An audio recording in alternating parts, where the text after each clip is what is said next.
마가복음 12장 1절로 12절까지 말씀. 예수께서 비유로 그들에게 말씀하시되 한 사람이 포도원을 만들어 산울타리로 두르고 적자는 틀을 만들고 망대를 지어서 농부들에게 새로 주고 타국에 갔더니 때가 이름에 농부들에게 포도원 소출을 얼마를 받으려고 한 종을 보내니 그들이 종을 잡아 심히 때리고 그저 보내었거늘 다시 다른 종을 보내니 그의 머리에 상처를 내고 능욕하였거늘 또 다른 종을 보내니 그들이 그를 죽이고 또 그 외에 많은 종들도 더러는 때리고 더러는 죽인지라. 이제 한 사람이 남았으니 곧 그가 사랑하는 아들이라. 최후로 이를 보내며 이르되 내 아들은 존대하리라 하였더니 그 농부들이 서로 말하되 이는 상속자니 자 죽이자. 그러면 그 소산이 우리 것이 되리라 하고 이에 잡아 죽여 포도원 밖에 내던졌느니라. 포도원 주인이 어떻게 하겠느냐. 와서 그 농부들을 진멸하고 포도원을 다른 사람에게 주리라. 너희가 성경에 건축자들이 버린 돌이 모퉁이의 머리돌이 되었나니 이것은 주로 말미암아 된 것이요 우리 눈에 놀랍도다 함을 읽어보지도 못하였느냐 하시니라. 그들이 예수님의 이 비유가 자기들을 가리켜 말씀하신 줄 알고 잡고자 하되 무리를 두려워하여 예수를 두고 가니라. 아멘. 예수님께서 무슨 권위로 이렇게 하느냐 때 당신의 권위가 무엇이 언제인지 말씀하지 않습니다. 하지만 비유를 통해서 말씀해 주셨어요. 세례 요한이 받은 권위와 똑같다 얘기한 겁니다. 할렐루야. 여러분 그거 인정하면 뭐 해야 됩니까? 그걸 인정하면 예수님의 권위에 순종해야 됩니다. 그러면 예수님의 권위 아래에서 주시는 하나님의 은혜가 풀어지게 되는 거예요. 할렐루야. 권위라고 하는 것은 그런 겁니다. 바른 권위가 행사되고 그 권위 아래에 있는 사람들은 하나님의 은혜를 입게 되는 겁니다. 그래서 그런데 그 말에 사람들이 반응하지 않습니다. 그럴 때 주님이 그들에게 대해서 심판의 말을 비유로 말해줍니다. 이거는 주님의 말씀을 거역했을 때의 일이지요. 보세요. 포도원의 농부의 비유입니다. 포도원은 이스라엘 백성들에게 이스라엘을 상징하는 나무가 몇 가지 나무가 우리나라 상징하는 나무가 무궁화잖아요. 피고 지고 또 피어 무궁화라네. 무궁화잖아요. 그런데 포항을 상징하는 나무는 뭔지 압니까? 모르시죠?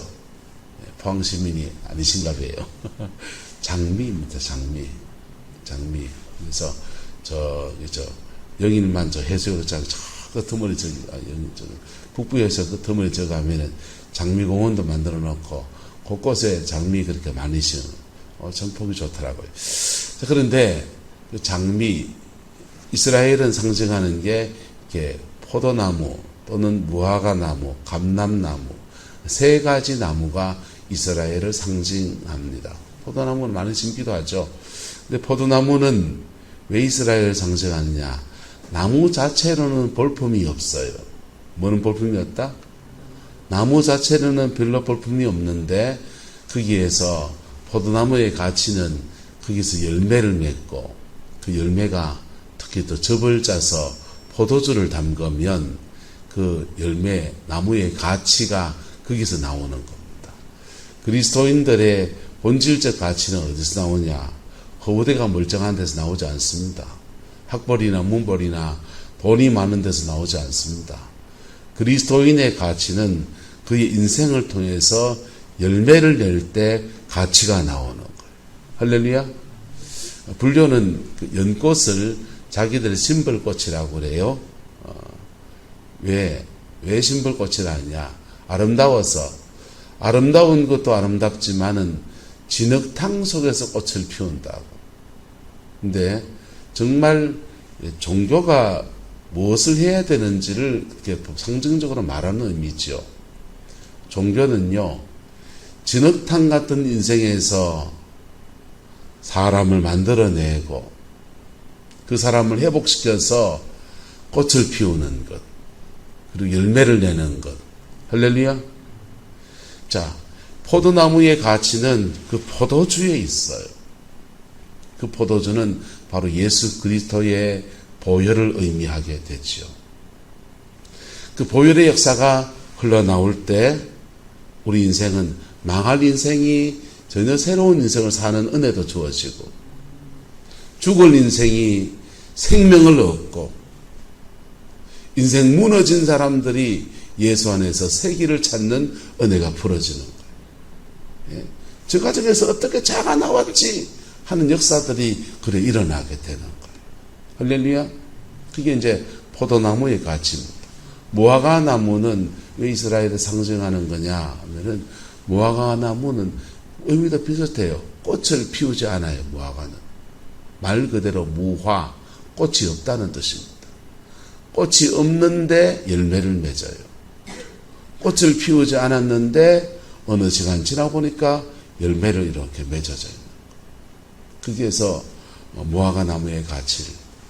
그리고 감람나무는 거기서 올리브 기름이 나옵니다. 그 기름으로 성전에서는 기름을 만들고, 그 기름이 성령을 상징하는 그런 기름이 되기 때문에 세 가지가 이스라엘을 상징하는 나무가 되었어요. 근데 주님이 무화과, 즉 포도나무의 비유를 통해서 그들에게 말씀해 주고 있는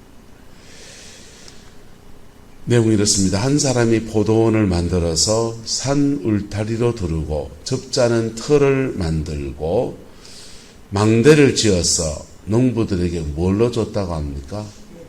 새를 줬다는 거예요. 농부들에게 새를 주고서 타국에 갔다는 거예요. 이게 주인입니까? 맡겨준 겁니까? 이게 농부들이 맡겨준 거라. 맡겨준 것이고, 맡겨준 것에서 열심히 일하고 노력하고 수고해서 포도원에 소출을 거두면요, 맡겨준 거니까 포도원 주인에게 정한 뭐를 주고요? 정한 새를 주고, 그 다음에 나머지기는 자기가 뭐 하는 겁니까? 가지는 거라고요. 나머지기는 자기가 가지는 거라고요. 주인이 누굽니까? 포도원 주인이에요. 포도원 주인이고, 농부는 그 농사를 위탁을 받은 사람이고, 그 농사를 짓는 것에 관해서 정한 세를 내고 자기의 것을 가지는 것입니다. 그런데 그들이 종을 어떻게 했답니까? 잡아서 심히 뭐하고 때리고, 소출 받으러 다른 종을 보내었더니 그들이 종을 잡아 심히 뭐하고 때리고, 소산을 줘서 보냈다, 안 줘서 보냈다? 안 줘서 그저 보냈다는 겁니다. 아니, 이런 일이 있나? 그래서 주인이 인내심이 많아서, 야야, 딴 사람 보내면 좀 낫겠지, 다른 종을 보내니 그의 머리에 이제는 뭐까지 주고, 머리에 상처 줬단 말은 경상도 쓰면 머리 빵꾸 냈다 이 말이잖아요. 여기 돌로 쳤던지 뭐, 그리고 능욕했다, 더 심하게 되었다는 겁니다. 그 다음요, 다른 종을 보내었더니 그들이 그를 뭐 했다? 죽여버렸대요. 이게 점진적이죠? 때리고 그저 보내더니 머리에 빵꾸 내고, 그 다음은 심지어 죽이기까지 하고, 또 그 외에 그 주인은 인내심이 많은 분이에요. 그 정도 같으면 당장 요절을 낼 텐데 더 많은 종들을 들어는 보내었더니 들어는 뭐하고 때리고 들어는 뭐한지라 죽인지라 그랬어요. 이제 주인에겐 마지막으로 최후의 수단이 있는데 곧 그가 사랑하는 뭘 보낸다 합니까? 아들을 보낸다 그랬어요. 최후로 이를 보내며 이르되 내 아들은 뭐 하기를 바라면서 존대해 주기를 바라면서 그래 보내었더니 그 농부들이 서로 말하되 이는 뭐니 상속자니 자 뭐하자 죽이부자. 그러면 그 유산이 누구께 될 거다? 우리 것이 되리라. 이에 잡아 죽여 포도원 밖에 던졌다. 포도원 주니 그 다음은요 어떻게 하겠네? 어떻게 하겠습니까? 와서 그 농부들을 뭐하고 왜 이렇게 잔인합니까? 참을 만큼 참았습니까? 안 참았습니까? 참을 만큼 참았다. 참을 만큼 참았고 기다릴 만큼 기다렸고 근고할 만큼 근고했고 그리고 그 포도원을 뭐하리라? 다른 사람에게 주리라. 이건 다른 사람에 주는 것을 교회식의 표현으로 하자면 따라합시다. 촛대를 옮깁니다. 기다리다가 촛대를 옮겨버려요. 이게 무서운 거예요. 교회는 사람들이 모여있지만은 사람들만의 공동체가 아니에요. 지금 이 말씀을 누구한테 하느냐? 말귀를 똑똑해서 다들 알아먹잖아요. 너희가 성경의 건축자들이 버린 돌이 모퉁이의 머릿돌이 되었나니 주로 말미암아 된 것이요 우리 눈에 놀랍도다 함을 읽어보지도 못하였느냐. 그들이 이 말씀을 듣는 그들이 누굽니까? 성전의 대제사장들, 서기관들, 글줄이나 아는 사람들. 예수님의 이 비유가 누구를 가르치는 줄 내보고 가는 말도 아는 거예요. 아는데 그 말씀이 예수님의 권위가 하늘로부터 오든지 않았든지 간에 오르면 말씀 앞에 엎드려야 되는 거예요. 할렐루야. 원주희 목사가 잘났든지 못났든지 제가 무슨 죄를 짓고 그랬든지 간에 말씀이면 말씀 앞에 엎드려야 되는 거예요. 내가 죄 짓으면 내가 벌 받겠지. 유장님 맞아요 안 맞아요? 속되게 말하면 저 인간은 저럴지라도 나는 말씀을 지켜야 된다고요. 사모님 맞지? 그래야 내가 복 받지. 저 인간이 저러니 나도 저러지. 그러면요 성경은 말합니다. 피차 물고 물리면 피차 뭐할까? 멸망한다는 거예요. 한 사람이라도 말씀이다. 근데 이 사람들은 예수님의 권위를 인정하지 않아요. 하늘로부터 온 것도 인정하지 않고 사람으로부터 온 것도 인정하지도 않아요. 많은 사람이 따르고 있긴 하지만 그건 애써 부인하고 싶은데 봐서 부인할 말이 없으니까 말 안 하고 입국 다물고 있는 거예요. 근데 주님이 그들에게 심판의 말을 하는 거예요. 너희들 제사장 짓 해먹고 하면서 거룩한 척하고 그랬는데 내가 너희들 그 성직이라고 그래 하는 동안에 선지자들을 보내서 선지자들이 무슨 돈 달라 했습니까? 소출 달라는 말이 뭔 말이냐 하면요. 그 주인이 누구이고 그 일을 통해서 직분을 제대로 감당하느냐 안 감당하느냐. 예수님이 와서 너희들 지금 돈 내놔라 합니까? 소출 달라는 게 돈 내놔라는 것이었습니까?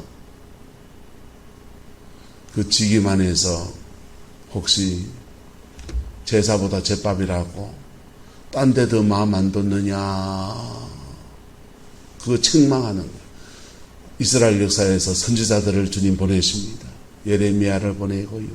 나단 선지자를 보내고요. 막 책망하는 거예요. 당신은 임금인데 임금으로서 어떻게 그런 일을 행합니까? 그러는데요. 인간은 다 죄성이 있어요. 제사장들한테도 너희들 제사장들아! 그럴 수가 있느냐?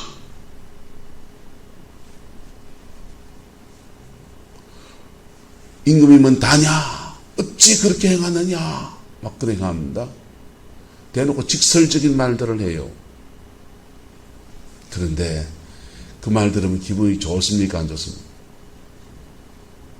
참 만만하게 우리 마누라입니다. 박은희 너는 어찌 그러느냐 하면서 막 벼락같이 막 바바바바바 얘기합니다. 사모님 아멘 주여 내가 잘못했나이다 이러시겠습니까? 당신이 나한테 왜 간혹합니까? 네가 무슨 권위로 나한테 이런 말을 하느냐? 그게 선지자들이 어떤 사람은요 톱으로 몸이 반동학 나서 죽임을 당하고요. 목이 댕강 날아가고요. 때리고요. 이런 핍박 저런 핍박. 예레미야는 구디 빠지고요. 죽이려고 하는데 백성들을 두려워해서 죽이지도 못하고요. 그게 이스라엘 구약 역사의 수많은 선지자들의 역사예요. 왜? 그들은 사람으로부터 권위를 받은 사람들이 아니에요. 그들은 주로 예언하는 게 백성들아 회개하라 백성들하고 막 책망하지도 않아요. 그들은요 주로 왕들과 제사장들과 사회 지도층들을 통해서 말합니다. 왜? 하나님은 그 지도자를 통해서 질서 안에서 하기 때문에 질서가 비틀어진 것을 바로잡아서 바른 질서 안에서 백성들을 세우려고요.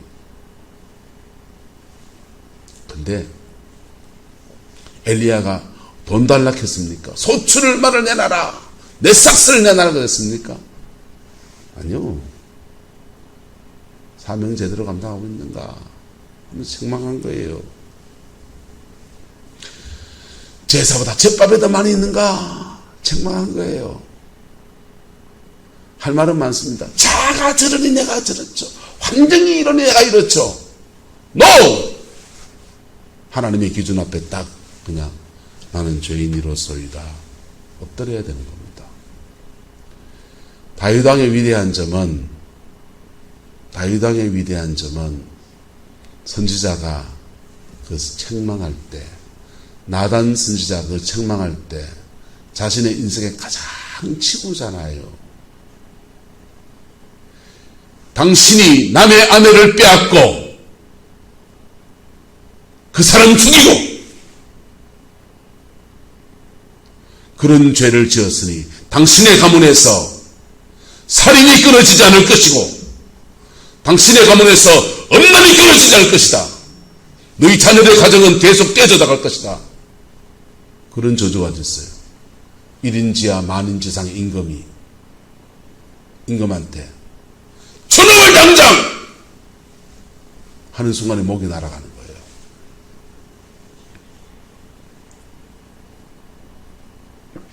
근데요 다윗 왕이 그 말씀 앞에 엎드립니다. 그리고 밧세바와 사이에 난 아이가 죽으리라고 해놓으니까 그 아가 무슨 죄가 있습니까? 그 을라가 불륜의 씨앗으로 태어난 애가 무슨 죄가 많습니까? 세상에 태어난 죄밖에 없죠. 아비 된 자로서 미안하고 죄송하고 그러니 그 아이 놓고서 그때부터 금식하며 기도하고 중보하면서 목숨을 살려달라고 그랬고 하는 겁니다. 그게 말씀 앞에 서는 다윗의 태도였대요. 그렇게 말씀 앞에 엎드렸더니 한번 따라합시다. 촛대가 옮겨가지 않았습니다. 인간은 다 죄성이 있어요. 그 죄성 안에서 하나님은 우리 속에 계신 성령님이 먼저 책망하시고요. 성령님의 책망은 주야 네가 이런 죄를 지어서 되겠느냐 이놈아 이래 안 하세요. 성령님의 책망은 이래 옵니다. 내가 이래가 안 되는데 인칭이 나예요. 스스로 내 속에서 울림처럼 와서 나로 말씀하신다. 누구로 말한다고요? 나로 말한다. 내가 이래가 안 되는데, 내가 목사인데 이래가 안 되는데, 내가 전한 말씀을 내가 못 지키고 살았잖아. 내가 이래가 안 되는데 내 속에서 울려요.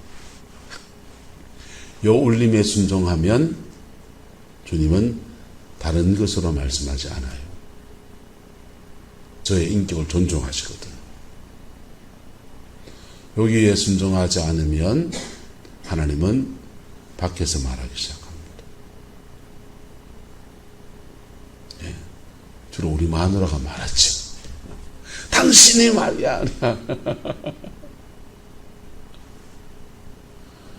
그 마누라 말이라도 들으면요, 그래 맞아, 그럼 안 되지. 그러면 하나님은 그 밖을 넘어가지 않게 하세요. 왜? 원주의라는 사람이 인격을 존중하신다고요. 근데요, 당신이 뭐 한다고 하면서 제껴버리잖아요. 그러면요, 밖으로 나가요. 밖으로. 우사당할 수 있죠. 그런 말들에도 내가 지금 말이야 힘이 있는데 말이야 내가 지금 돈이 얼마 있는데 가오 잡고 앉았잖아요. 개폼 잡고 있죠. 한 방에 날아가요.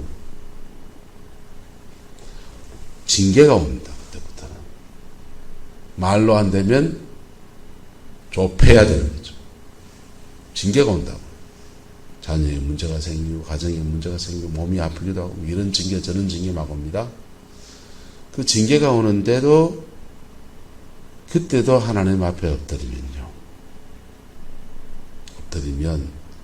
아이고 바른 길을 걸어가면요 그 징계를 통해서 하나님은 그 다루심을 통해서 우리를 이끌어 가세요. 그걸 넘었으면요 징계의 강도가 세져요. 징계의 강도 세지는데 그 정도 되면 자기의 마음은 불평, 불만, 원망, 평안은 다 사라지고 없어요. 이미요. 평안이 다 사라져서 사람 만나면 아이고 그랬어요. 그래 어찌 힘들었니까. 사람이 그럴 수도 있지. 이래 공감해 주는 사람 만나면 마음이 편해갖고 자꾸 누가 들어붙습니까? 사람들이 들어붙어요. 인복이 붙는다고.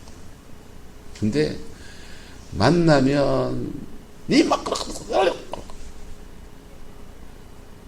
본인은 그렇게 말하면서 자기는 무슨 말을 하고 있다? 옳은 말을 하고 있다. 무슨 말을 하고 있다? 나는 바른 말밖에 안 해. 헛똑똑이.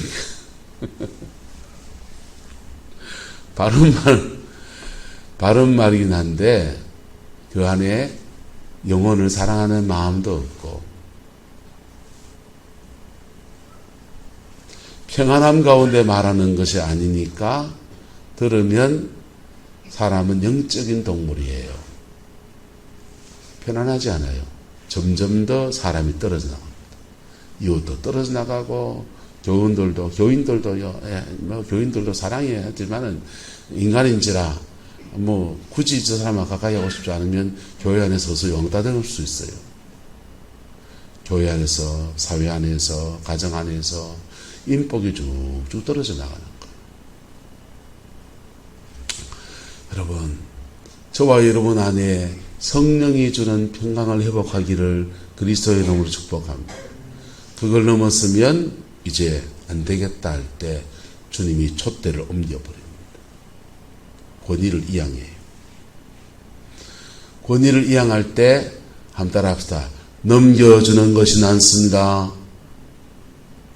뭐 하는 게 낫다요? 사울 왕에게서 하나님이 책망하시다가 사무엘 선지자가 책망합니다. 당대의 최고의 선지자.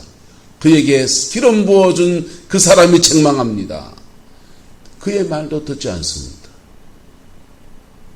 그럴 때 하나님이 다윗을 세워서 권위를 이양할 촛대를 옮기려고 합니다.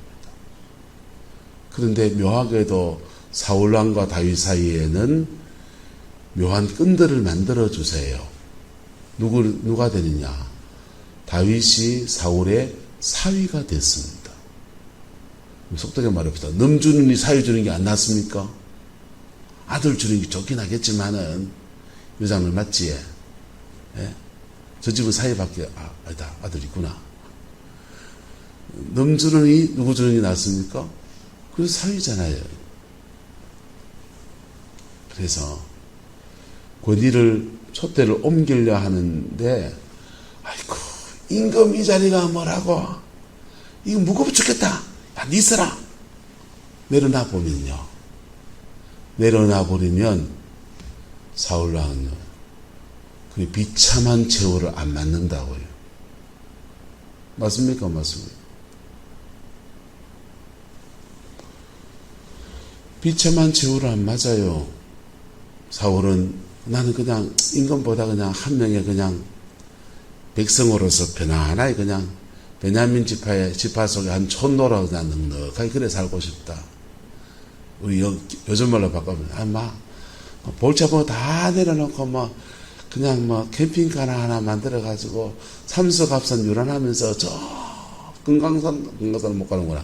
백두산도 못 가네 참. 설악산도 갔다가 저 남해에 그 땅끝 마을도 갔다가 갯벌 체험도 했다가 난 좀 그래 좀 편하게 살고 싶다. 머리 아픈 거 좀 그만하고 싶고 니 좀 해라.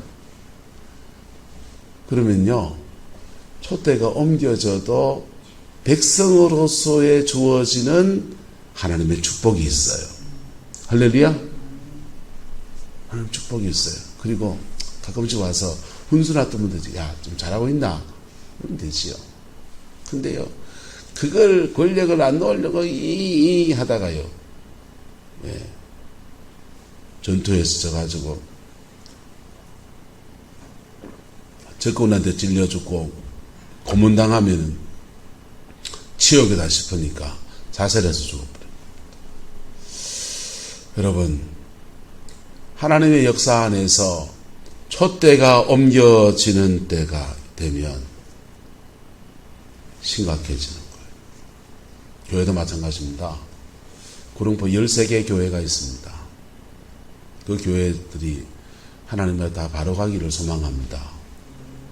그런데요, 하나님 앞에 바르게 안 가면 촛대를 옮기는 거예요. 열푸른교회, 중앙교회, 성광교회 촛대를 옮겨요. 그래서 여기 복음화를 누가 어느 교회에게 깃발을 맡길까? 복음의 그 패권을 어디한테 맡길까? 이게 촛대가 옮겨진 역사가 성경의 역사, 선조 역사 안에서 예루살렘에서 촛대가 옮겨져서 소아시아 안디옥으로, 안디옥에서 촛대가 옮겨져서 로마로, 로마의 촛대가 옮겨져서 프랑스로, 독일로, 유럽으로, 유럽에서 촛대가 옮겨 영국으로, 영국에서 촛대가 옮겨서 미국으로, 미국에서 촛대가 옮겨져서 대한민국으로. 이게 복음의 서진이라 그래요. 서쪽으로 계속 옮겨 다녔거든요. 하나님 동쪽은 관심이 없습니까? 아니요.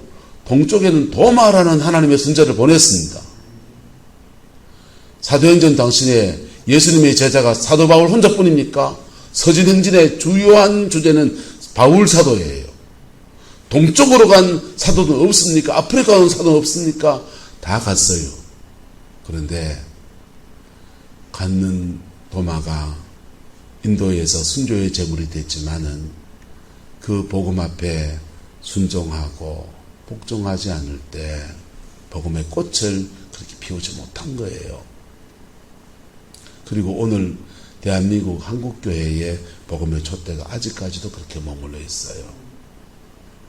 촛대가 머물러 있을 때 하나님은 촛대가 머무는 그 나라에 축복하셔서 물질도 주시고 모든 환경 여건도 허락하시고 세계 1등하는 민족을 이래 만들어 주신다고요.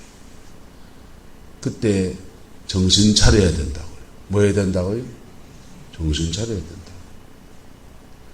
세계 역사 놔두고 우리 교회도 하나님이 우리 교회에 영적인 어떤 은혜를 주시면 그것이 하나님의 은혜가 머무르는 촛대라고요. 그게 머물러 있다면 계속 머물러야 되는 거예요. 여러분 죄 짓고 목사 뻘짓하고 목사 뻘짓하는데 니 왜 그 뻘짓하노? 야 교회 가봐라 짜증나고 인간들 말도 안 듣고 하면서 나는 내 대로 이유를 달고요. 여러분은 목사님 맨날 농대에 치고 설교 준비도 안 하시고 머리도 부스부스하게 새벽에 들어가서 형선에 수술하고 정치 얘기를 맨날 하고 어느 날 이쪽 갔다가 저쪽 갔다가 하면서 그러지 하고 그래가 교회 다닐 재미가 여러분은 목사 탓하고 나는 누구 탓하고 나는 여러분 탓하고 그게 안 되는 교회의 특징. 한 사람이라도 교회에 있어야 됩니다. 할렐루야. 오늘 이 사람들에게 경고의 말을 하는데 주님이 심판의 경고의 말씀을 하시는데 이 말씀이 이루어지라고 하는 겁니까? 이 말씀이 이루어지지 않게 하라고 하는 겁니까? 이 말씀이 이루어지지 않게 하라고 그렇게 하는데 그들은 자신을 가르쳐 하는 말씀을 다 알고 예수님의 권위가 어디서 왔는지 다 알고 그런데도 그 말씀 앞에 순종하지 않고 오히려 뭐 하고자 하되 잡고자 하되 뭘 두려워해서 무리를 두려워하여 예수를 두고 가니라. 만약 이 사람이 이 말씀에 순종하면 주여 우리가 잘못했습니다. 다윗처럼 엎드리면요 제2의 은혜가 부러지는 거예요. 제2의 은혜가 시간 지나면 넙죽넙죽 떨어지는 게 아니고요. 믿음의 어떤 계기를 맞을 때 그때 말씀 앞에 어떤 태도로 서느냐가 인생의 제2막을 형성하고요. 교회의 새로운 전기를 만들고요. 목사로 말하면 목회 인생에 저도 새로운 인생을 열어가는 은혜가 주어지는 거예요. 이게 저와 여러분 안에서 이루어지게 되기를 예수님의 이름으로 축복합니다. 이제 자아가 너무 강한 사람은요 말 죽어도 안 듣는 거야. 그럼 뒤지게 깨진다고요. 이사야는 말해요. 머리끝부터 발끝까지 얻어맞아서 흔들어가고 사람들이 다 터졌어. 온몸이 만신통인데 근데도 나오지 않는다고 말씀하시는 거예요. 주님이 사람을 뭐고 때립니까? 하나님이 깡패입니까? 그렇게 해서라도 되돌이키시려고 하는 주님의 뜻인 거예요. 안타까운 사랑이라고. 그렇게 두들겨 맞았는데도, 그렇게 인생의 낭패를 겪었는데도, 그런데도 지정신 안 차린다고 그렇게 말하는 거예요. 여러분, 그게 인간이 가지고 있는 완악함입니다. 회개, 용서, 우리에게는 자존심이 상하는 얘기일 수 있습니다. 특히 권위를 가진 사람일수록 회개하란 말이 더 안 들립니다. 왜? 회개하면 권위를 잃어버린 것 같아. 다윗이 밧세바를 범하고 알아도 쉬쉬 아무도 말 안 하는 얘기. 우리아를 죽인 거, 전쟁의 맨 앞에 내면서 괴계로 부려 죽인 거, 쉬쉬 아무도 모르는 얘기. 예? 요압만 아는 얘기. 다윗과 요압만 아는 얘기. 비밀스러운 것을 온 세상에 까발릴 때 그를 따르는 사람들에게서 권위가 어떻게 되겠어요? 왕으로서의 명예가 어떻게 되겠어요? 박살나는 거죠. 뭐. 목사의 권위가 어디 있어요? 장로님의 권위가 어디 있어요? 박살나는 것이고. 근데요, 하나님의 그 권위 앞에 부복하는 자에게 다시 기회가 주어집니다. 사울은 그 기회가 주어질 때 잡지 않았고 그래서 망할 인생이 됐고요. 다윗은 그 기회가 주어질 때 엎드렸습니다. 거기에서 새로운 인생의 기회가 주어진 거예요. 할렐루야. 저와 여러분과 이 민족 가운데 이 은혜가 부러지기를 간절히 소망합니다. 기도하겠습니다. 좋으신 아버지 하나님, 하나님의 준엄한 말씀 앞에 저도 우리 모두도 하나도 잘한 것이 없음을 인정합니다. 그러나 이 말씀은 용서하고 회개하고 뛰어넘고 극복하라고 주신 말씀인 줄 믿습니다. 하나님의 그 사랑 앞에 우리가 나아갑니다. 우리 받아주시고 새롭게 하시고 새 인생의 기회들을 우리 모두에게 허락하여 주옵소서. 상처받은 것 있으면 마음에 새살이 돋아나게 하시고 죄로 인해서 원수의 공격을 받은 것이 있으면 피 묻은 십자가의 능력 앞에서 떠나가게 하시고 주님이 주시는 회복의 놀라운 역사가 우리 인생과 우리 가정과 우리의 삶과 우리의 자녀 모습들 안에서 온전히 이루어지게 축복하여 주옵소서. 여호와께서 함께해 주시기 원합니다. 예수님의 이름으로 축복하며 기도드리옵나이다.